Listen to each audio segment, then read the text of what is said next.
नमो नमः छात्राः, आप सभी को नमस्कार। पिछली बार हमने चतुर्थ पाठ के जो पाठ था उसको पढ़ा था और आज हम इसका अभ्यास कार्य करेंगे। तो आइए चतुर्थ पाठ हास्य बाल कवि सम्मेलनम जो पाठ है इसका अभ्यास शुरू करते हैं। प्रथम प्रश्न वर्तते उच्चारणम कुरुत। हमें उपरि अधः उच्चैः नीचैः बहिः अलम कदापि अंतः पुनः कुत्र कदा एकदा, इनका उच्चारण आपको स्वयं भी करके देखना है। द्वितीय प्रश्न की ओर चलते हैं। मंजूषातः अव्यय पदानि चित्वा वाक्यानि पूरयेत्। इसमें हमें ये मंजूषा है, अलम अंतः आदि, और इन शब्दों से हमें इन वाक्यों की ये जो रिक्त स्थान थे इनकी पूर्ति हमने की है। तो आइए देखते हैं किस प्रकार की है। वृक्षस्य, पेड़ के और पक्षी रहते हैं। कहाँ रहते हैं पेड़ पर पक्षी? तो ऊपरी, पेड़ के ऊपर पक्षी रहते हैं। विवादेन, लड़ाई झगड़े से क्या करना चाहिए हमें? अलम यानी समाप्त करना चाहिए, बस करना चाहिए। वर्षा काले गृहात, वर्षा काल में गृहात बही यानी बाहर की ओर मत जाओ। मंचस्य अधः, जो स्टेज है, जो मंच है, उसके नीचे जो ऑडियंस है या दर्शक है वो बैठे हैं। और छात्रा विद्यालय से अंतः यानी अंदर प्रवेश करते हैं। प्रश्न 3 अशुद्धम पदम चुनत, यानी हमें जो भी ये जो 5 वाक्य हैं इनमें जो पद अशुद्ध है, 5 जो शब्दों के समूह है इनमें एक एक शब्द है जो अशुद्ध है उन्हें चुनना है। तो जैसे यच्छन्ति, पृच्छन्ति, धावन्ति व्याकरण की दृष्टि से बहुवचन के रूप एकदम सही है, लेकिन गम धातु से गच्छन्ति होता है इसलिए ये अशुद्ध है। इसी प्रकार रामेण ग्रहेण सर्पेण बिल्कुल सही है, और गजेण में अणा की जगह पर न आता है और ये गजे न होता है इसीलिए यह अशुद्ध है। लतया, मातया, रमया, निशया, इसमें सभी सही है सिर्फ मातया के अलावा, क्योंकि ये ऋकारांत शब्द है तो मात्रा होता है, मातया नहीं। और लते, रमे, माते, प्रिय, बिल्कुल उन्हीं की तरह इसमें भी माते नहीं होगा, मात होगा। और लिखती, गर्जती, फलती, सेवती, इनमें सेवती की जगह पर होता है सेवते, क्योंकि ये तीनों परस्मैपदी के रूप हैं और ये आत्मनेपदी का। चतुर्थ प्रश्न में मंजूषा से समानार्थक पदों को चुनना है और लिखना है। प्राप्य, इसका मतलब होता है प्राप्त करके, और समानार्थक शब्द है लब्धवा, जिसका भी अर्थ वही है। कुशलाह, दक्षाह, बिल्कुल सेम अर्थ वाले हैं। हर्षस्य यानी खुशी का, प्रसन्नता का, तो इसका भी यही अर्थ है। देहस्य यानी शरीर का, और वैद्यम यानी चिकित्सकम। पंचम प्रश्न में एक पद से हमें इन प्रश्नों के उत्तर देने हैं।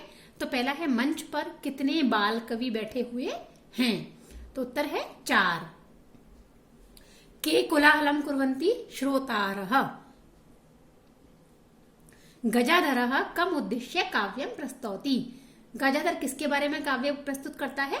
आधुनिकम वैद्यम, आजकल के जो वैद्य हैं उनके बारे में। तुंदिलः कस्य उपरि हस्तम आवर्तयति। तुंदिल किसके ऊपर हाथ लगाता है? तुंदस्य, अपने पेट के ऊपर।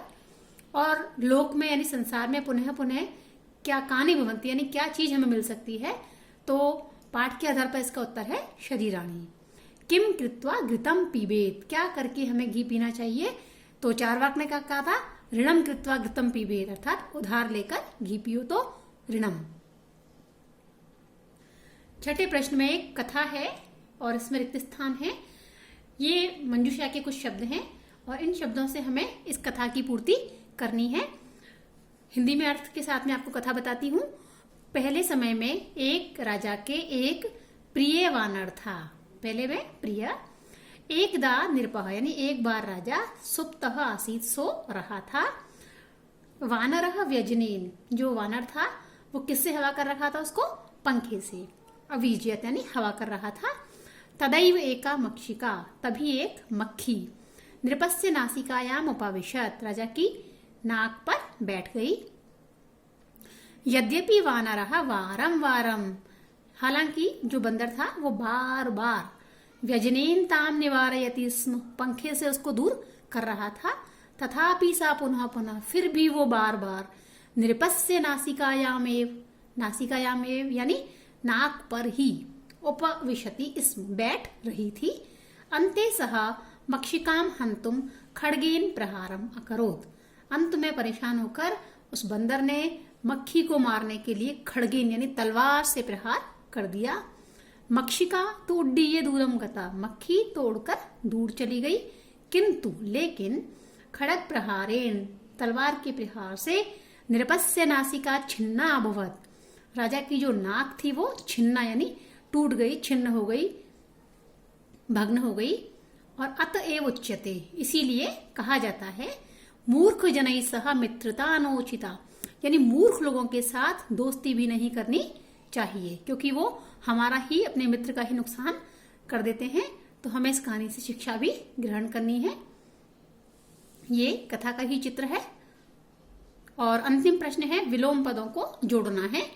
अधः का मतलब होता है नीचे, तो इसका विलोम हुआ ऊपरी। बहि यानी बाहर, विलोम पद अंतः यानी अंदर। दुर्बुद्धेः सुबुद्धे, दुर्बुद्धे यानी बुरी बुद्धि वाले मनुष्य का, और सुबुद्धे यानी अच्छी बुद्धि वाला जो मनुष्य है उसके लिए। उच्चैः नीचैः, जोर से या ऊपर की ओर, नीचे की ओर या धीमे। दुर्लभम सुलभम, दुर्लभम यानी जो बहुत मुश्किल हो, सुलभम यानी जो बहुत आसान हो। तो इसी के साथ हमारे चतुर्थ पाठ का जो अभ्यास है समाप्त होता है। धन्यवाद।